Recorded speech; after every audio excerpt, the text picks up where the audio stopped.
네, 귀한 찬양 감사합니다.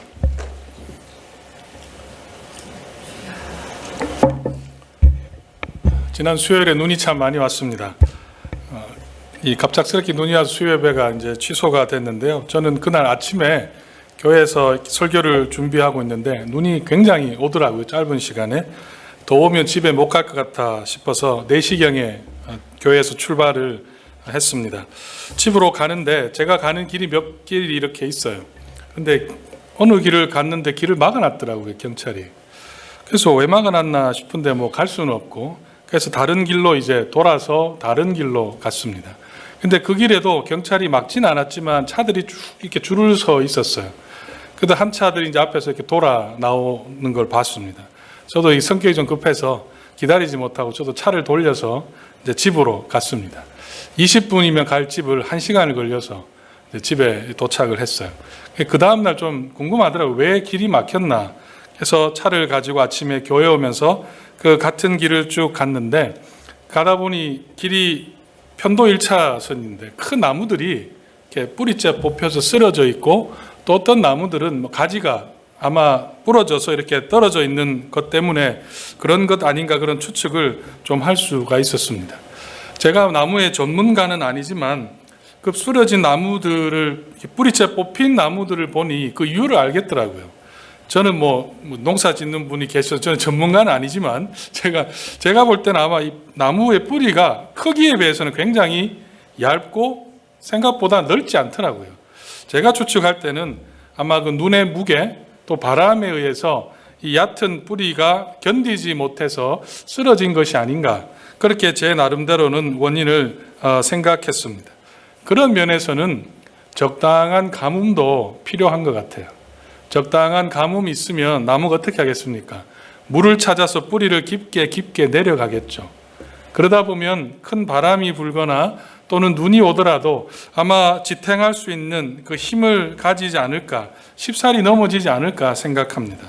어떤 면에서는 이 고난이 우리의 생명력을 강화시키는 겁니다.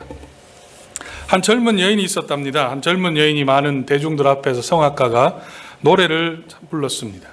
참 노래를 너무너무 잘하는 거예요. 실력이 아주 탁월하고, 저처럼 이런 탁한 목소리가 아니고 너무 맑은 목소리로 우리 노래를 그렇게, 우리 찬양대처럼, 이럴 때 찬양대를 칭찬해 줘야 되잖아요.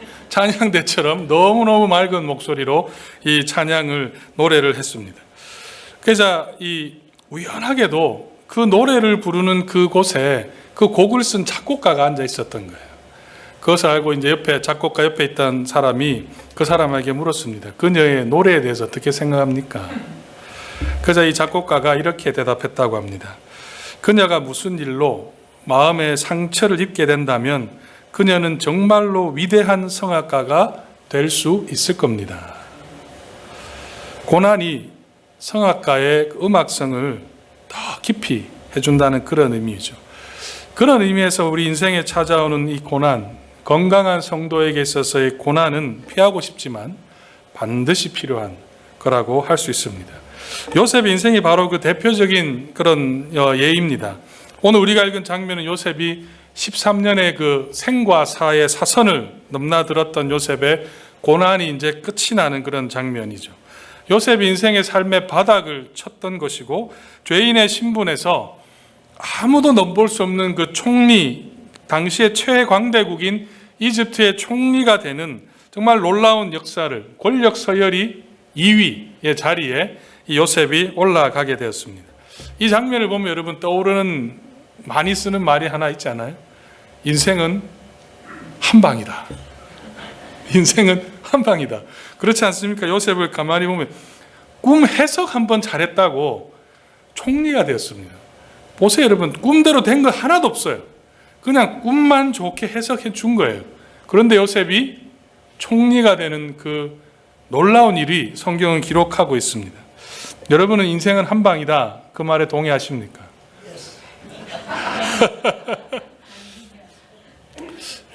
사실 저는 개인적으로 혹시 상처될까 봐 저는 그 말에 동의하진 않습니다.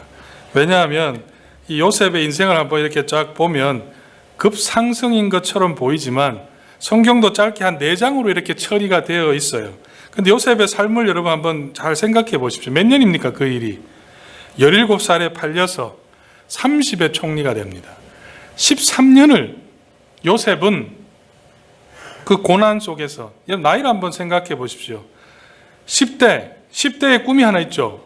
부모를 떠나는 거 아닙니까? 자유롭게 한번 살아보겠다. 지금 요셉이 그 나이예요. 딱 그 나이. 그 나이에 노예가 되고 죄수가 되었습니다. 인생에 어쩌면 가장 황금기와 같은 그 시간을 고통과 암흑의 시간으로 지금 요셉은 보내었다는 겁니다. 그런 것들을 생각해 보면 인생에 그 많은 고난을 요셉은 13년의 시간을 보냈던 거죠. 하지만 우리가 살펴본 것처럼 그 위기 속에서 요셉이 그것을 이겨나갈 수 있었던 것은 요셉은 정도를 걸었습니다. 타협하지 않았고 낙심하지 않았고 성실하게 요셉은 하나님의 붙들고 자신의 위치에서 최선을 다한 사람이 바로 성경에 기록한 요셉입니다. 그리고 하나님께서는 환경에 자포자기하기보다는 끝까지 신의, 요즘 제가 신이라는 말을 너무너무 좋아하는데요. 사람들을 향한 신의, 하나님을 향한 신의를 요셉은 끝까지 붙들었고, 그런 요셉을 하나님은 총리의 자리로 인도해 주셨다는 것이 성경에 나오는 내용입니다.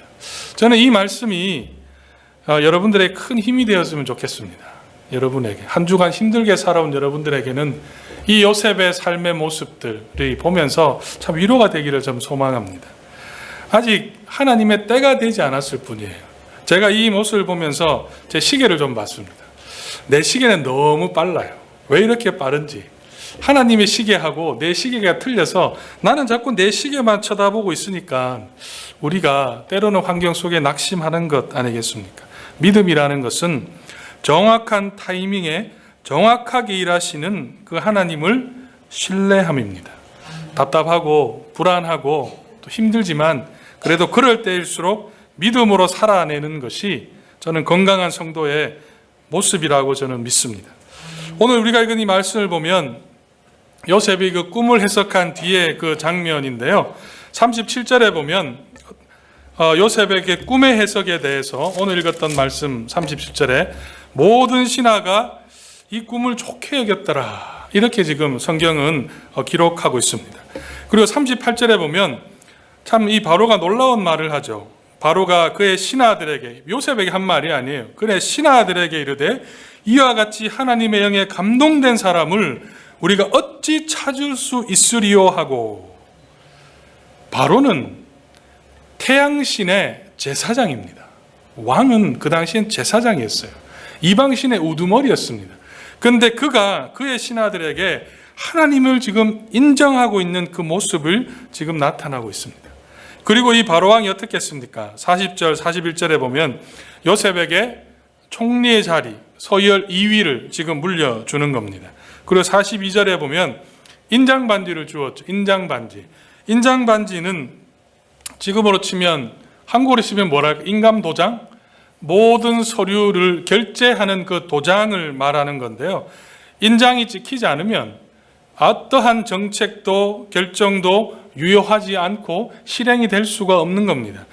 왕만이 가지고 있는 그 도장을 지금 요셉이 받았다는 것은 요셉은 지금 나라의 중요한 모든 결정을 자기가 원하는 대로 할 수 있다는 거예요. 엄청난 권한을 지금 요셉을 가지게 된 것이죠. 그리고 또 요셉이 어떻게 이 바로가 했습니까?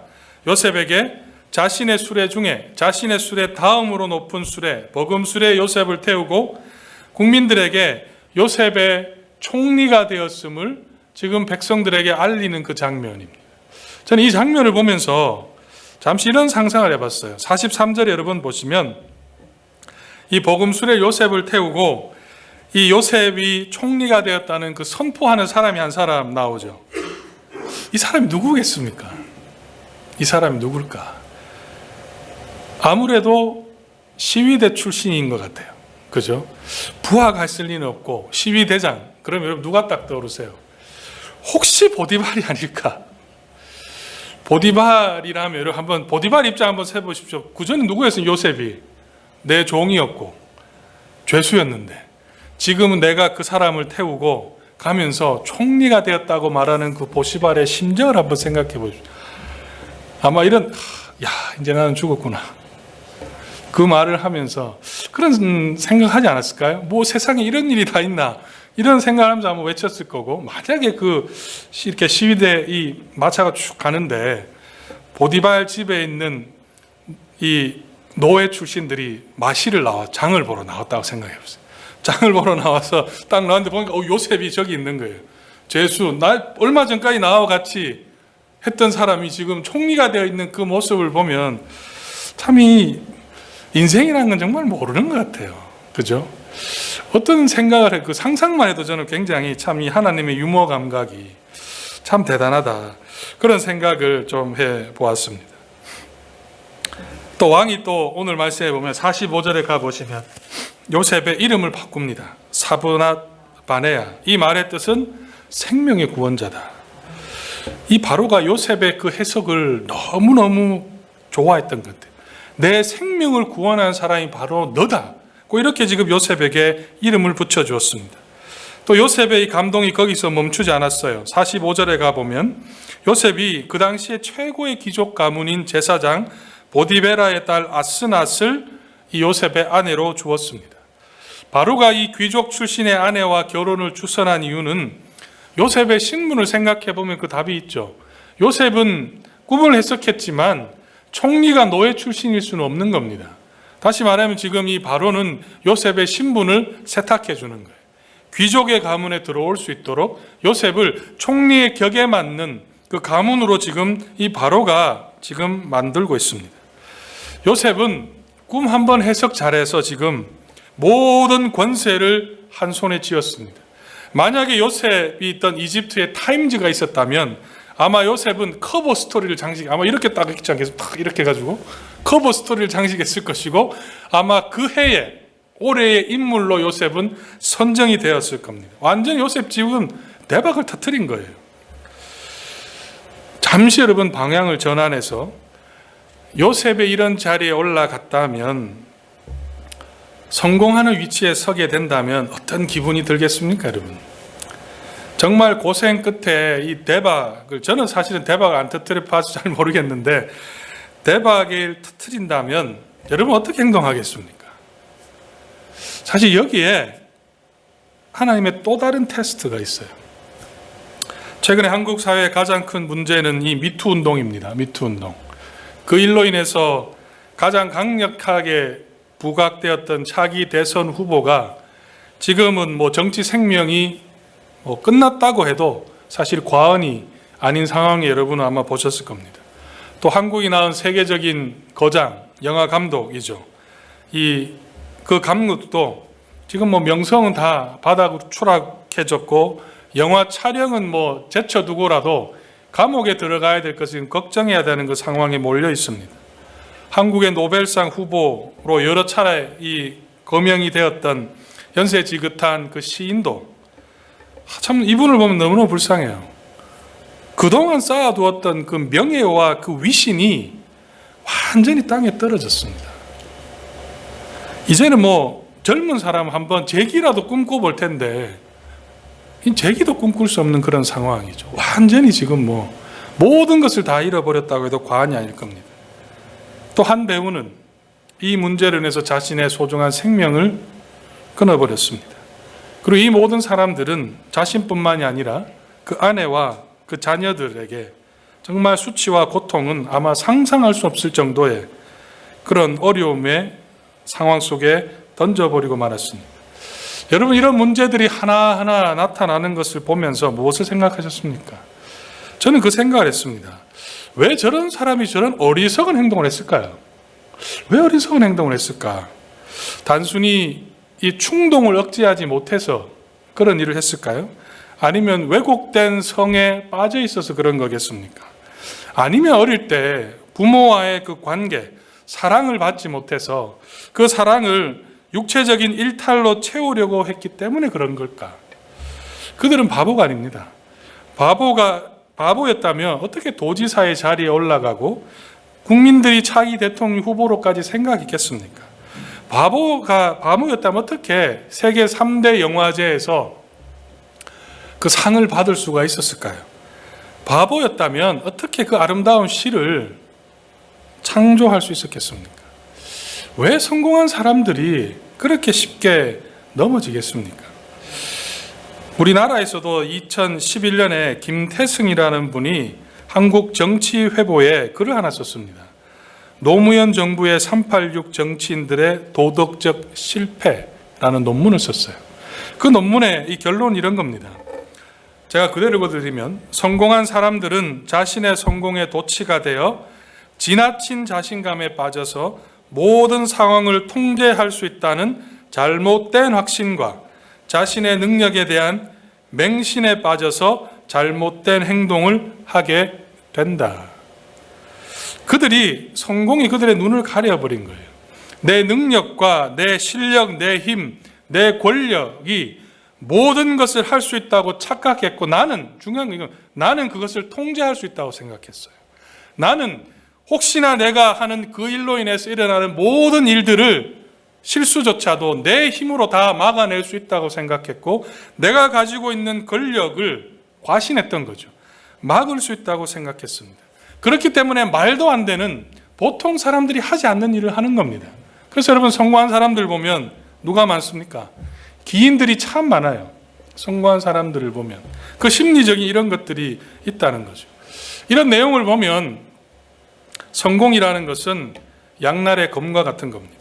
성공해서 좋은 듯 하지만 성공에는 더 큰 추락할 가능성이 있다는 것을 우리는 항상 염두에 두어야 돼요. 혹시 여러분 가운데 내가 지금 성공했다고 생각한다면 절대 안심해서는 안 됩니다. 그때가 제일 위험한 때입니다. 여러분, 여기서 떨어지는 것보다 100m 위에서 떨어지는 것을, 여러분, 고통의 크기를 한번 생각해 보십시오. 어떤 게 더 크겠습니까? 성공이라는 것은 양날의 검과 같은 거예요. 넘어진 사람들의 그 부모를 한번 잘 생각해 보십시오. 그 내 자녀가 거기에 갔을 때 얼마나 기뻐했겠습니까?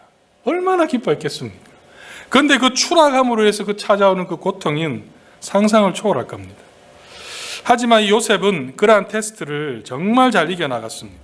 요셉을 한번 잘 보세요. 결혼하고 나서 요셉이 했던 일은 오늘 말씀에 보면 45절을 가보시면 요셉이 이렇게 기록하죠. 요셉이 나가 애굽 온 땅을 순찰하니라. 요셉이 지금 절정의 순간에 요셉이 했던 일은 모든 일보다 우선적으로 나라를 돌아보는 그 일을 했다는 겁니다. 나라를 돌아보았다는 말은 내가 해석한 꿈처럼 흉년이 찾아올 때를 대비했다는 거예요. 어디에다가 저장 창고를 세울 것인가, 애굽 전역을 다니면서 그 계획을 요셉은 세웠다는 겁니다. 여러분, 굳이 총리가 이렇게까지 할 필요가 있을까요? 좀 신혼여행도 좀 이렇게 가야 되잖아요. 하와이로 좀 신혼여행도 좀 가고 좀 즐겨야 되잖아요. 내 책상에 총리 요셉 명패도 좀, 광도 좀 내보고 한번 닦아보고, 또 이렇게 좋은 사무실에 앉아서 비서를 통해서 커피도 한 잔 마셔보고, 또 사우나 또 좀 한번 가보고, 좀 이런 운동도 좀 하고, 이런 것들 좀 즐겨야 되지 않겠습니까? 아니면 평소에 친하게 지냈던 요셉 노예들을 쫙 불러가지고, 자, 여기 내 사무실이라고 좀 앉아보라고, 이렇게 좀 권위도 자랑하고. 어떤 한 부목사님을 봤어요. 부목사로 저하고 같이 있다가, 저희 교회는 아닌데 다른 큰 교회로 갔습니다. 그러니까 이 친구가 어떻게 하냐면 한 5개월 뒤인가 자기 교회 부교역자들 다 데리고 그 교회로 왔더라고요. 와서 목사님 인사하니까 교인들의 반응이 이거였습니다. 아, 내 깜짝 놀랐는데 그 얘기를 듣고, 참, 저 사람 보세요. 저렇게 자랑하려고 온다고. 다 그렇게 이야기하더라고요. 그런데 좀 누려야 되는 필요성이 있지 않겠습니까? 이제는 좀 고생 끝, 이제는 뭔가 해봐야 되잖아요. 제가 요셉이랑 이건 하나 딱 해보고 싶더라고요. 보디발의 아내를 보디발의 집에 가든지, 딱 신하들 끌고 보디발의 집에 아내를 이렇게 탁 이렇게 해가지고 다시 한번 이야기해보라고 딱 그렇게 하든지, 아니면 사실 보디발의 아내도 사실 싫지만 보디발도 사실은 나를 믿어주지 않았잖아요. 보디발 딱 불러서 제가 할 것 같으면 전국을 돌아보도록 할 거예요. 계획표 딱 잡아 딱 보내가지고 나가서 좀 고생 좀 하게, 이런 일을 할 것 같은데 그 밑에 수많은 관리들이 있었습니다. 굳이 그렇게 안 해도 되는데 이제는 좀 쉬고 내 위치도 즐겨야 되잖아요. 하지만 요셉은 정반대로 행동했습니다. 직접 자기가 발로 뛰었던 겁니다. 왜 그렇게 요셉이 행동했을까? 요셉이 그 유혹을 이길 수 있는 길이 무엇이었을까? 저는 41장 16절을 좀 깊이 생각했습니다. 여러분 성경을 가지고 있는 분들은 한번 찾아보십시오. 41장 16절. 우리 한번 같이 읽어볼까요? 41장 화면에 한번 같이 읽어보겠습니다. 시작. 요셉이 바로에게 대답하이르되 내가 아니라 하나님께서 바로에게 편안한 대답을 하시리이다. 지금 요셉이 바로의 꿈을 해석하기 전에 바로 왕에게 하는 말입니다. 이 구절에서 우리가 주목해야 되는 부분은 지금 요셉이 꿈의 해석을 하는데 누가 그 꿈을 해석한다는 거예요? 자신이 아니라 하나님께서 바로에게 편안한 대답을 하시리이다. 내가 해석한다는 게 아니죠. 하나님께서 바로에게 대답해 주실 거라는 겁니다. 그렇다면 요셉은 지금 내 역할이 뭐라는 거예요? 요셉은 나는 메신저라는 거예요. 나는 단지 하나님의 뜻을 전달하는 전달자에 불과하다는 것을 요셉은 알고 있었습니다. 요셉은 내가 내 능력이 있어서 그 꿈을 해석할 수 있는 것이 아니라 내가 2명의 관리들의 꿈을 해석한 것이 맞았기 때문이 아니라 그 꿈의 해석이 하나님께 있었다는 것이고 나는 그 하나님의 메신저, 전달자라는 것을 요셉은 확실히 생각하고 있었다는 거예요. 그렇다면 그 사실을 요셉은 알았기 때문에 요셉은 지금 나에게 주어진 그 성공이 내 능력으로 이루어진 것이 아니라는 것을 알았다는 거예요. 하나님의 인도함의 결과라는 것을 알았던 것이고 하나님께서 나를 이곳에 보내주셔서 이 일을 통해서 이루고자 하시는 그 하나님의 뜻이 있다는 것을 요셉은 알았다는 겁니다. 그렇기 때문에 요셉은 위치를 생각한 것이 아니라 요셉은 성공을 생각한 것이 아니라 요셉은 그 자리에서 무엇을 생각했습니까? 사명을 생각했어요. 요셉은 총리가 되었던 것이 하나님 나에게 축복을 주신 것이 아니라 하나님이 나에게 이루고자 하는 뜻이 있구나, 이곳에 사명이 있구나를 생각했던 겁니다. 지난주에 우리 방금 기도자가 기도해 주셨던 것처럼 한국 정치사에 제가 생각할 땐 정말 일어나지 않아야 될 일이 좀 이제는 끊었으면 하는 일이 좀 일어났습니다. 이명박 전 대통령이 검찰에 불려가 조사를 받았던 거 아마 여러분들 다 기억하실 겁니다. 저는 더 이상 이런 일이 좀 안 일어났으면 하는 그런 간절한 바람이 있는데요. 그때 이 방송에서 김희중이라는 사람 기억나세요? 김희중? 이명박 대통령의 제 측근이었어요. 의전시장을 했고 모든 것을 아는 사람인데 그분이 이명박 대통령과 갈라진 것이 뇌물 혐의로 감옥에 들어오면서 이제 관계가 끊어졌는데요. 그 사람이 이런 말을 했습니다. 저는 참 그 인사이트 굉장히 저는 그 말이 참 맞다 생각했는데 그 말이 어떻게 말했냐면 이런 말 했어요. 문제 이전에 제가 한 단어를 넣게 권력 문제 이전에 권력 위임받은 자들은 권력 힘을 행사함에 있어서 항상 두려운 마음으로 임해야 된다. 다시 한번 읽어드릴게요.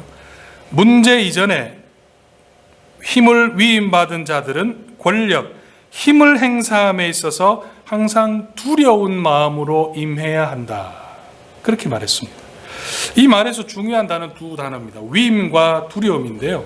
위임이란 사전적 의미는 당사자의 일방 한쪽이 상대방에 대하여 사무의 처리를 위탁하고 상대방이 이를 승낙함으로 성립된 계약이다. 위임이라는 뜻입니다. 목사를 위임식을 하죠. 위임식을 한다는 것은 교인과 목사와의 계약입니다. 목사가 하나님의 일을, 하나님의 말씀을 전하고 교회를 다스림에 있어서 그것을 지위를 가지고 할 수 있는 힘을 교인들이 주는 것이죠. 그 말이 바로 이 위임입니다. 요약하면 위임이라는 말에는 무엇이 포함되어 있냐면 내가 가지고 있는 그 위치, 그 힘이 내 것이 아니라는 뜻이에요. 다른 사람을 통해서 주어졌다는 말입니다. 주어졌기 때문에 다른 사람이 그것을 즐기라고 주는 겁니까? 마음대로 휘둘라고 주는 거겠습니까? 아니에요. 맡겨진 일을 잘 처리하라고 주어진 것이에요. 그렇다면 그 일을 잘 처리하지 못하면 그 계약 관계는 끊어지는 겁니다. 두려운 마음으로 임해야 한다는 말은 지금 내 것처럼 보이는 그 힘이 내 것이 아니기 때문에 언제나 그 힘, 그 권력도 사라진다는 사실을 깨달아야 한다는 뜻이에요. 김희중 씨가 왜 이 말을 했는 게 중요하냐면 그 사람은 뇌물수수로 잡혀갔어요. 내가 가지고 있는 그 힘을 통해서 한번 사용해 보려고 하다가 결국은 자신이 감옥에 갔다 왔던 겁니다. 그 속에서 깨달았던 그런 말인 거죠. 만약에 지금 미투 운동으로 가장 절정의 위치에 추락한 사람들이 그 말을 알았다면 과연 그런 일을 했겠습니까? 내 힘이 영원할 거라 생각했고 내가 이루었다고 생각했던 그 오만함, 그 교만함이 결국은 그들 속에 두려움이 없었다는 거예요. 성공이 주는 그 유혹, 그 위치에 도취되고 아나무인이 되어서 내 능력에 맹신한 결과라고 저는 생각합니다. 차라리 그런 사람들은 그 위치에 올라가지 않았던 것이 그 개인에 보면 더 나았던, 더 좋았을 겁니다. 사랑하는 성도 여러분, 성공을 바라기 전에 사명을 생각해야 됩니다. 사명을 이루는 것이 성공입니다. 왜 하나님께서 나에게 그 일을 맡기셨는지, 왜 나에게 그 위치를 주셨는지, 건강을 주셨는지, 왜 물질을 주셨는지, 주변의 사람들을 주셨는지를 생각해야 된다는 말씀이에요. 내가 수완이 좋아서 내가 똑똑해서 준 것이 아니라는 것을 요셉은 깨달았고 우리 또한 그것을 깨달아야 합니다. 아멘. 여러분, 자녀들의 성공을 위해서 기도하신다면 기도를 정말 잘하셔야 돼요. 사명이 없는 성공은 독이 될 수 있다는 것을 여러분 기억하십시오. 내 자녀의 인생이 오히려 성공했기 때문에 파멸로 갈 수 있다는 것을 여러분 기억해야 합니다. 성공보다는 지금 그 있는 곳에서 왜 일을 해야 하는가, 그 성공을 주신 하나님 앞에 두려운 마음으로 받아들여야 돼요. 그래서 자녀들이 성공했다면 오히려 더 그때가 부모는 금식하면서 기도해야 됩니다. 그 성공이 추락의 날개가 되지 않도록, 성공했다 하는 그때 좋은 대학에 들어가고 좋은 직장을 가지고 좋은 배우자를 만나고 직장과 교회에서 인정받을 그때 가장 위험한 때라는 것을 우리들은 놓치지 말아야 한다는 겁니다. 아주 유명한 젊은 피아니스트가 미국의 카네기홀에서 연주를 했습니다. 모든 연주가 끝이 나서 그 참 힘이 있고 우리 이럴 때 우리 반주자도 한번 칭찬해야죠. 반주자처럼 아주 감성적인 그런 쫙 연주를 했습니다. 관객들이 막 기립박수를 막 쳤어요. 그 연주자가 무대에서 탁 내려오자 그 연주자를 돕던 한 사람이 재빨리 그에게 가서 이렇게 연주했습니다. 말했습니다. 이제 앙코르를 준비해야 됩니다. 사람들이 일어나서 박수를 칠 때는 그 화답으로 앙콜성을 연주해야 됩니다. 그런데 이 피아니스트는 자기는 앙콜을 하지 않겠다고 이야기를 했어요. 그 당황한 그 사람이 이렇게 물어봅니다. 아니 왜 안 하냐고. 지금을 해야 됩니다. 그러자 이 피아니스트 하는 말이, 저기 왼쪽 발코니에 있는 노인이 보이십니까? 저분이 자리에서 일어나 앙콜을 외치기 전에는 나는 응할 수가 없습니다. 그 말을 듣고 더 당황한 거예요. 아니 저분 빼고 다 일어났는데 왜 그러냐고, 빨리 준비하라고. 그때 그 연주자가 저분은 나의 스승입니다. 저분이 제 연주를 인정하기 전에는 결코 이 연주가 성공적이었다고 생각할 수 없습니다. 그러니 앙코르 연주는 하지 않겠습니다.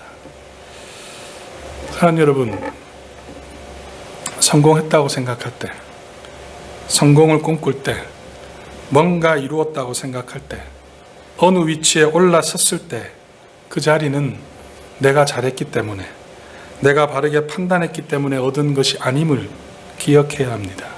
하나님의 은혜의 결과고, 하나님의 은혜는 누리라고 준 것이 아니라 하나님의 뜻을 이루라고 주신 것입니다. 아멘. 저와 여러분은 이 세상에서 메신저입니다.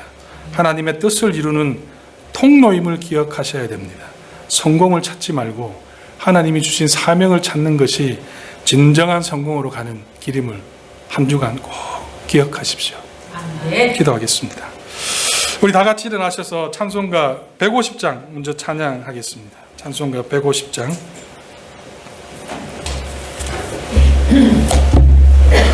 갈보리 산 위에